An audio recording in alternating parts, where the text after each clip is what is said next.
ndipita nanu, ine ndipita nanu, nanenso Ambuye akandidalitse. Tipita tonse, Naomi tipita tonse, nanenso Ambuye akandidalitse. Tipita tonse, ku Yuda tipita tonse, nanenso Ambuye akandidalitse. Ndiulandire nokondedwa omvera konse kumene muli.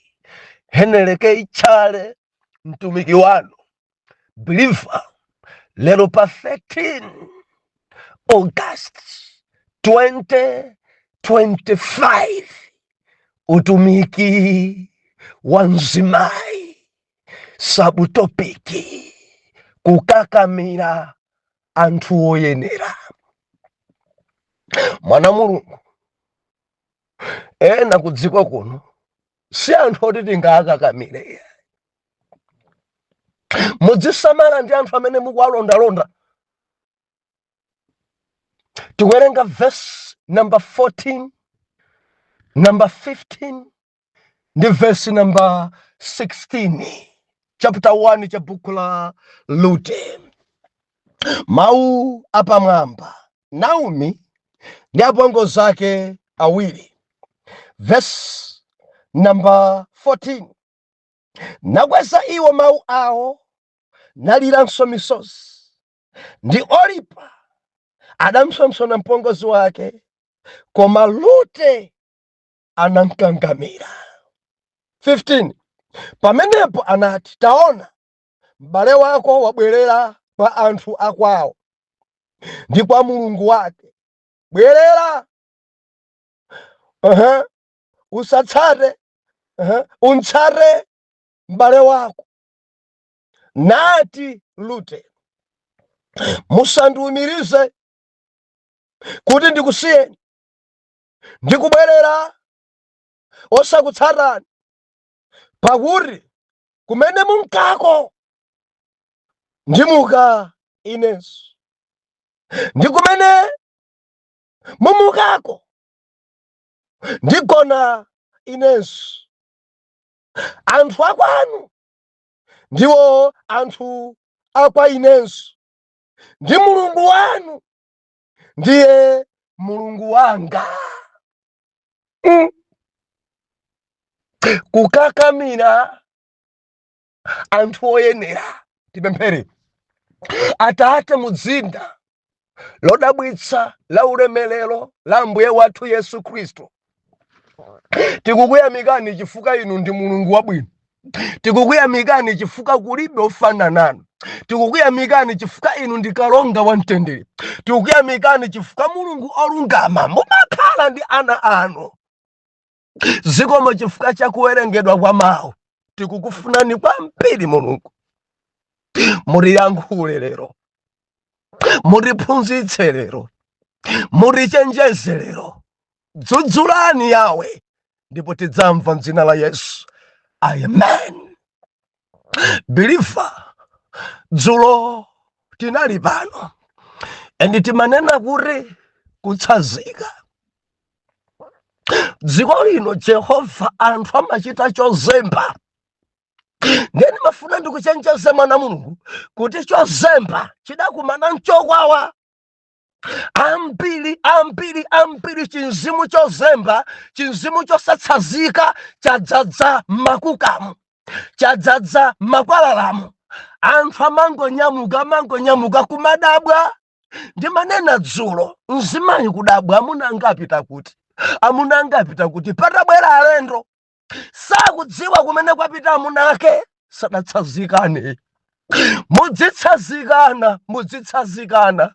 Monga banja tsazikanani. Mukandona zi ndiupita kwakuti, mukandona zi ndapita kuntchito, masanawa ndiupita kwakuti, azidziwa akazanu kumene mulowera. Tidzitsazikana.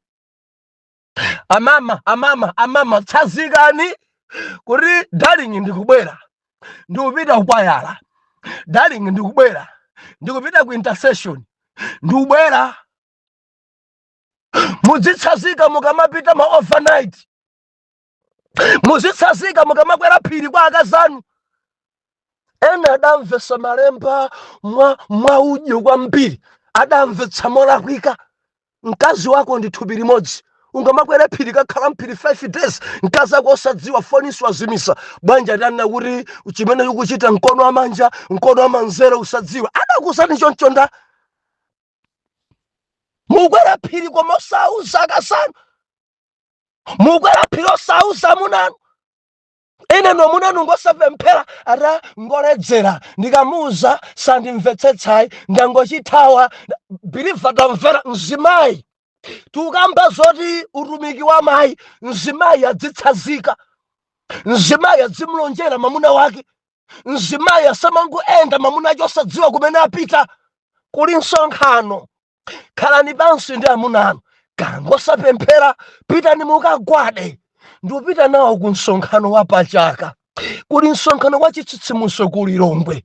Ndimati ndikupempheni mundivomerezeko ngati nkotheka, tinyamuka Friday and tidzabwera Sunday. Darling, imene ndi pempho langa, nemuchite chokambirana. Akati no ndino, osati mpaka na mufikepo mtemberera kukwatidwa ndi dzanthu zosapemphera, zinthu za chabe kachida ndigwira mchani ine, kachida lichiwanda ine, kaudali usiku, kankupepetulidwa, kandidalodzedwa ine, kandidatani chokhala changa pabanja sindikuchiona, chimamuna chongoledzera, chimamuna chokhulupirira mankhwala, chimamuna chotani. Kodi munkokadi uyu kuti apite kwa Ambuye? Tidzitsazikana. Olipa adatsazikana ndi apongo zake, Olipa adamsonsona apongo zake, Naomi adatsazika apongo zake. Ndi ubwerera ku Yuda ku Betelehemu, pitani m'makomo mwa amanu mudzitsazika. Edi kungomva banja la amuna anu ali kujuni, mkazi dzidzidzi amunanga amati ali kuti amuna anu pano ali John ali komwe ukepitoni. Patadusa masiku 4 mamuna lusafirika kwa mamudzi sanatsazike zikuyendera. Mkazi akangoyamba kukudandaula, ndimafuna chimenechi ndi chinene mtsogolomo pano ndichite chochiyepula. Mkazi akangoyamba kukudandaula wanchoko osantsazika, nawo akuchita kumvera mwa anthu kuti amuna anu ali mzinda wa Johannesburg, amuna anu tinena pano ali ku George, ali ku Pretoria, amuna anu pano adachoka kalekale ali ku Durban. Mkazi akangoyamba kudandaula nagwesa msozi ganyo suipeza.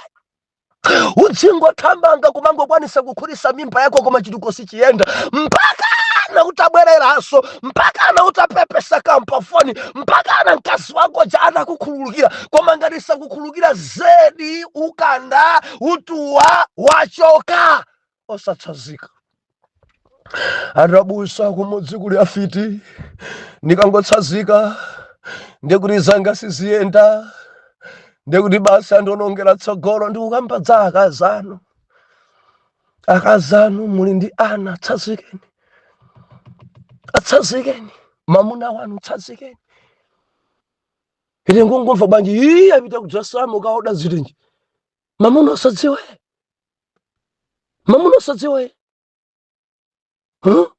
mamuna kudabwa akazana lula basa di akazanu tamvali kwa melio. Sada nditsazike bwanji, paimene makadula tikiti osandusako bwanji. Tidzitsazika. Ndena napereka komenti ati pali magulupu ena ofuna kutsazika mavuta kwambiri. Gulupu yamba ndi akwaya, kuti utsazike pakwaya zimakhala zovuta, komanso ati gulu ina lake la mpira. Ena nalemba komenti choncho kuti zimavuta kutsazika. Katsazikeni chifukwa mmawa mudzafunanso kalabu imeneyo. Tsazikani. Osamango player uja wachoka pano kuswera timu yakuti pitani mukachazike, kandi ni wa Wanderers kandi ni wa Nyasa, pitani mutsazike, kama lumana ndi wina katsazikeni timu kuti pano ndikulowera mbali, kama kupita paloni, kama kupita ulere tsazika tsazika, mukamachoka mpingo kupita mpingo tsazika, mwakhala nawo bwino anthu kumene mukupita kusimukudziwako kuti kuli zabwino zotani. Anthu ena angukuuzani nusimudalowemo mkarimo, mawa mukhoza kudzabwereranso. Mudzitsazika mukamachoka pa gulupu pano, mukangopanga mwamwano mosimbwa kuchoka kupita. Ndikulankhula pano ena adachoka mwachipongwe, pano kulewako akulira, ende fanso adachoka mwachipongwe akulephera kubwerera manyazi. Tidzitsazika tikamachoka, tikamasintha mpingo, tikamasintha gulupu, tikamasintha utumiki, tidzitsazika.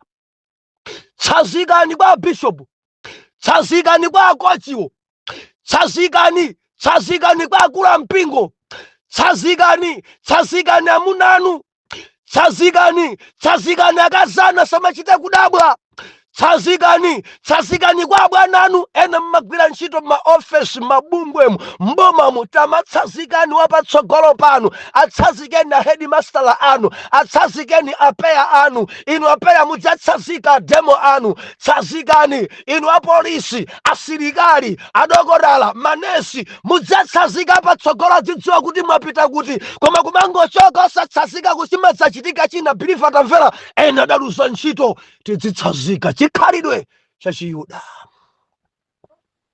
Olimba sadachite kuwazemba apongozi ake kuti kumeneko kulibe amuna, kumeneko kulibe cholowa, basi ningozemba madzulo pano akandionanso kaya. Sadapange zimenezo. Koma mawu amene adalankhula Naomi adanena mosapyatira, pitani makomo mwa amanu, musandilonde aliyense abwerere, pitani mukakwatidwe, mupeze kukoma mtima kwa Mulungu. Amuna amene mungapeze Mulungu akupaseni mpumulo, ndiupita kwathu, ndine gogo, ndine nkhalamba, ndifuna ndikasungidwe ndi ena, akandijese ndi ena, asanditsate munthu aliyense, asanditsate aliyense abwerere. Kulibe amuna inenso ndikubala ndaleka, sindikupita so kwakwatidwa. Olo nditati ndikwatidwe ana mungadikire, pitani kwa abale anu aliyense abwerere, pitani makomo mwa amanu, pitani ananga adamwalira, pitani. Adanena mosapyatira, mwachindunji, mwachitchuchuchu, mosabisama. Now olimba sadachite kuthawa ifa mawu awawa. Mudziwa ena kusatsazika kuti adandilankhulira mawu opweteka, mawu amenewo adandilasa mtima, mawu amenewo kutsazikaso, kutsaza mawu amawawa, kumene mawu amawawa amabaya. Koma ramvera ngati uri wopemphera, tsazika chifukwa malo ano mudzafunanso,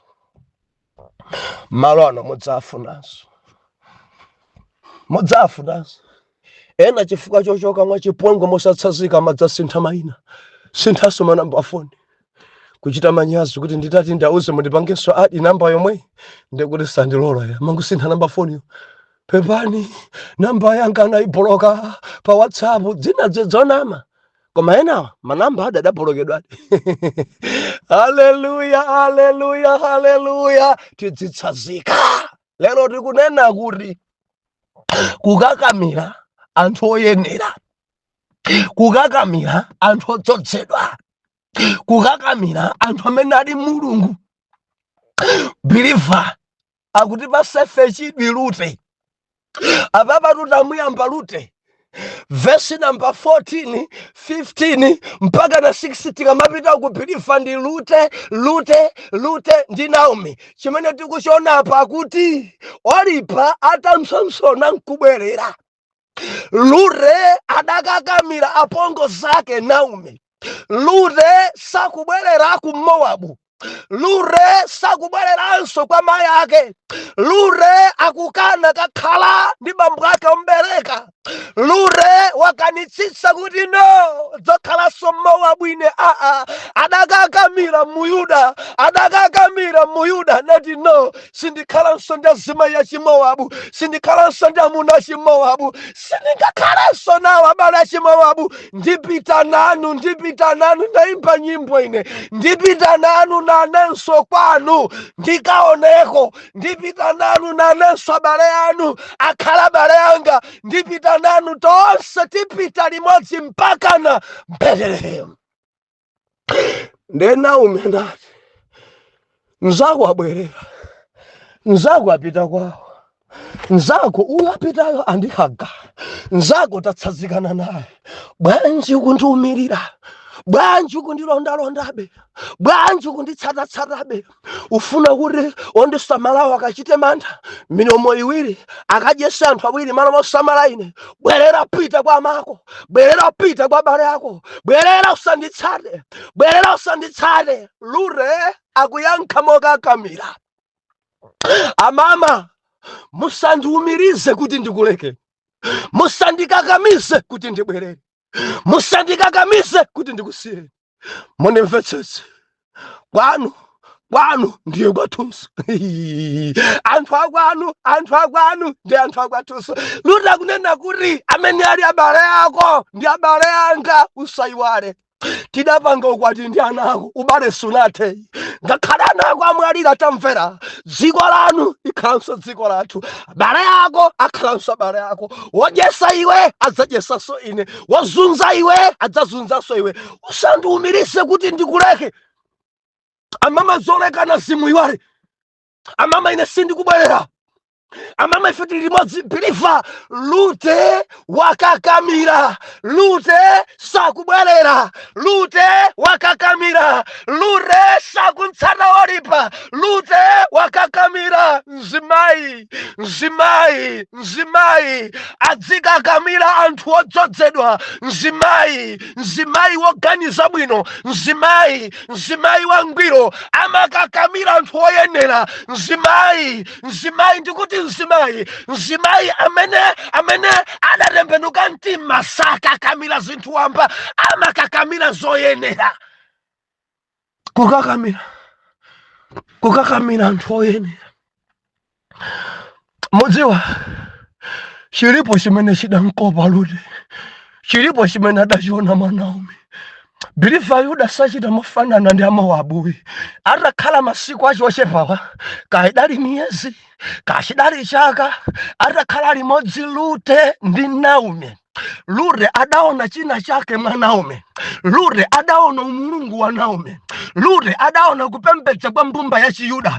Lute adakopeka ndi makhalidwe a mzimayi wa Chiyuda. Lute adakopeka ndi mavalidwe a mzimayi a Chiyuda. Lute adakopeka ndi mapemphereredwe a mzimayi a Chiyuda. Lute adakopeka ndi Naomi gogo wa Chiyuda, mene akupangira oda zinthu zake, mene ankachitira ali pabanja ndi mamuna wake, mene ankachitira ali ndi ana ake. Lute chidamkopa, akamaona Naomi akupemphera madzulo, akamaona Naomi ali nazo nthawi zapadera, akamaona Naomi akupemphera mamawa masana madzulo monke mwa mambo a Chiyuda. Lute adakopeka nazo nawo, adakakamira,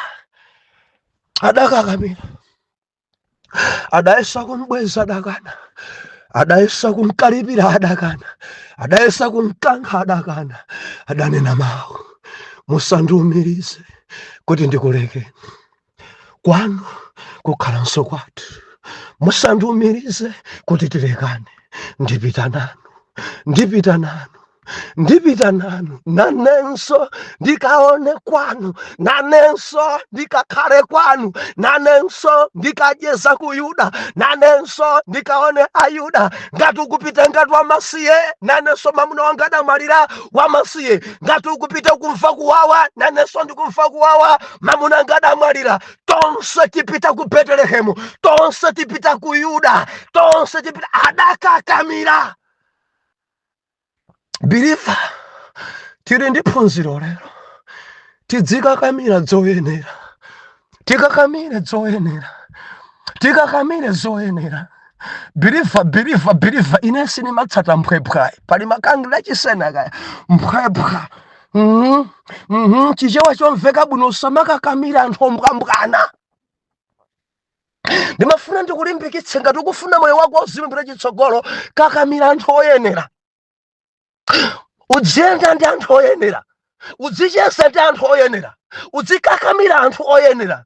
Amene pa iwowo ndithu akudziwa chimene akuchita pamaso pa Mulungu. Amene alibe phada pamaso pa Mulungu. Amene sasawera ndi dziko. Uwakakamira amenewo. Uwakakamira amenewo. Ukakakamira amenewo. Adzathandiza chamkati mwako chikakule. Ukakakamira amenewo. Adzaumbaso chamkati mwako. Ukakakamira amenewo. Adzasintha moyo wako. Lute andidalitsa kuti no. Mowabu kudalitsa zimayi zambiri koma Lute sadatsagane nazo. Mudali azimayi ambiri Mowabu koma Lute sadapange kuti akhala na mkumbu yake. Lute adakakamira Naomi adati no, ndipita nanu ngakhale mulibe kalikonse, ndipita nanu ngakhale zanu zonse zatha, ndipita nanu ngakhale kuwawa Yehova kuli pa inu, ndipita nanu. Adakakamira munthu wodzozedwa, adakakamira oyenera.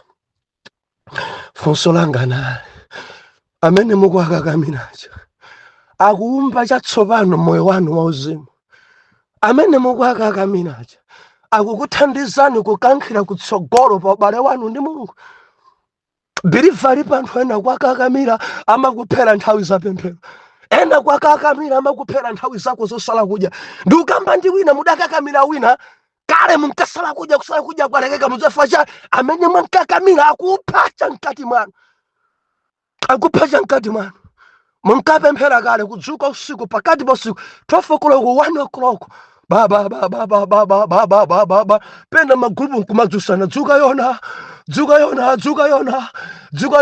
anthu kumapemphera. Chachitika nchani chadzandiyani mukungogona kuchokera 7 koloko magona kale endi kudzukaso ndutu 7 kuchita kugwedezedwa mkono nukumangolira. Kodi chafa ninji chimenechi chidapita kuti chopemphetsera chija tamvera. Anthu amene tikuakakamira ena ngachabechabe, tukakamira anthu achabechabe, tukakamira anthu amene ali ndi viwanda, tukakamira anthu amene Mulungu mulibe mwayo, tukakamira anthu amene akhosa kutiononga ndimati ndilisephere. Kakamira oyenera, kakamira odzozedwa, kakamira oyenda mchiyero, kakamira ochita chilungamo, kakamira omuopa Mulungu. Nawo moyo wako udzapita chitsogolo ndi Mulungu. Udzapita chitsogolo ndi Mulungu.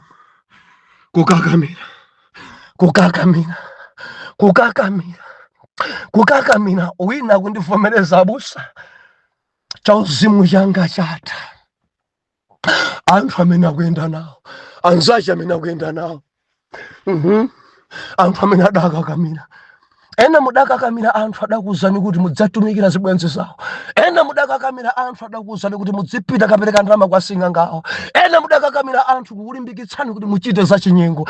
Ena mudakakamira anthu mpaka na adapha chauzimu cha mkati mwanu. Tamvera, kakamira anthu oyenera. Lord atiphunzitse, mzimayi atiphunzitse kukakamira anthu amene ali ndi Mulungu. Kukakamira Muyuda kuchita kunkakamira sindikuleka. Ndimafuna ndilisephalire kudziko tamvera. Ukamayenda ndi Muyuda usaganiza kuti adzingukulekerera, adzingukusekerera. Ayi Muyuda sayang'anira choyipa chikuchitika ukangochichita makudzudzula pompo ndi mawu owawa. Leka ichi usachita. Mene nkalankhulira Naomi kwa Rute ndi Oripa padalibe mawu onyengerera, kudalibe kupyatira, ankanena mwachindunji mwachuchuchu mosabisa chichewa. Amene ndiye Muyuda amene ndi mziwa ine. Muyuda sasekerera phada. Ndikuti Muyuda sasekerera choyipa chikuchitika makudzudzula. Amene ndiye Muyuda.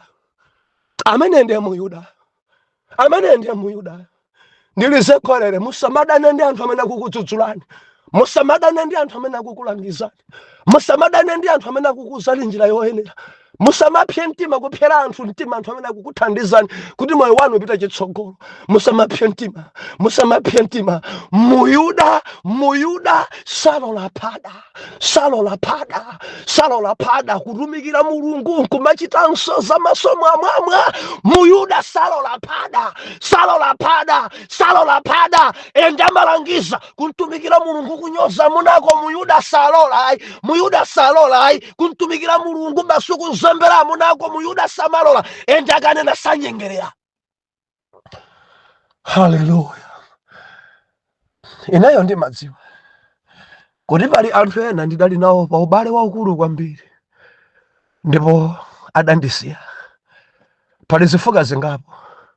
Ena chifukwa cha mafoni awo adavuta, ena chifukwa choti moyo wawo walowa mu uchimo, ena chifukwa choti ndidadzudzula pa choipa chimene ankachita. Zifukwa zitatu. Ena nanga siti nkalumikizana ndi foni yavuta, tulumikizanaso ngati mwina adasamuka adapita network ina, nambala yanga idasowa. Nzona zimenezo. Koma pali ena, believe pali ena adatithawa chifukwa choti adayamba moyo wa uchimo. Adatisiya chifukwa choti ayamba kupangana ali ni makampani ena, adatileka. Pali ena adatisiya. Sitikulankhwananso tidadzudzula pada siyani, tidadzudzula mudzilemekeza munano, tidadzudzula izi nzosanira kuchita. Mziba mpopemphera, mzima yopemphera samapangezi leka. Tidadzudzula, tidakhala adani adatileka. Haleluya. Ndilize kwelele ine pamoyo wanga nditangotembenuka mtima, ndidapanga chisankho kuti ndidzikakamira anthu amene ali ndi kudzodza kuti athandize chamkati mwanga chikakule. Believer, sinditsata mphwepwa. Ineyo sinditsata anthu atamwali. Tikangwenda limodzi nikangoti ndamzindikira kuti nditambwale, ndimamuleka and sinimachedwa, ndimamuleka. Iniyo ndi mboni amene tachokera kutali lonse bodzero. Oh yes, adamuleka wakuti, adamtaya wakuti, adamsiya wakuti. Orali wotchuka bwanji pa dziko pano nikangono uramukali uliwonse bodzero andiphera chamkati mwanga. Ndimafuna ndikulangizeni, musamakakamire anthu achabechabe, musamakakamire anthu oipa, musamakakamire anthu amene alibe Mulungu akuononganya, musakakamire mfirizi zikuphunzitsani ufiri, musakakamire anthu amene maso awo ngachigololo nawenso dzakhala wachigololo, musakakamire dzanthu zoledzera nawenso dzakhala woledzera, musakakamire anthu zina zolobodoka ndi machimo akudziko nawenso akuthandiza kuti ulobodoke ndi dziko. Bilifa chimene ndimachidziwa ndi ichi: ukamakakamira wodzozedwa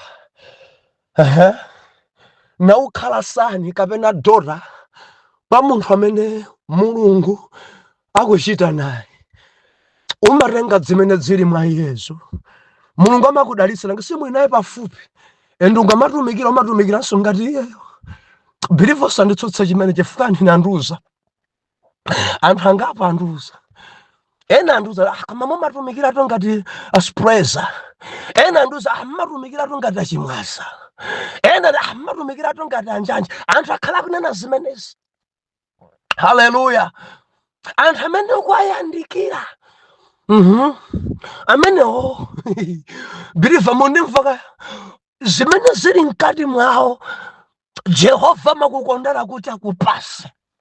Enda kodingi ndi Bible, mwana amachita bwino kwambiri kuposa tate wache. Mwanayo akakhala okhulupirika ndi omvera kwa munthu amene akunkakamira. Ndili ndi umboni ndi Eliya ndi Elisa. Elisa adakakamira Eliya.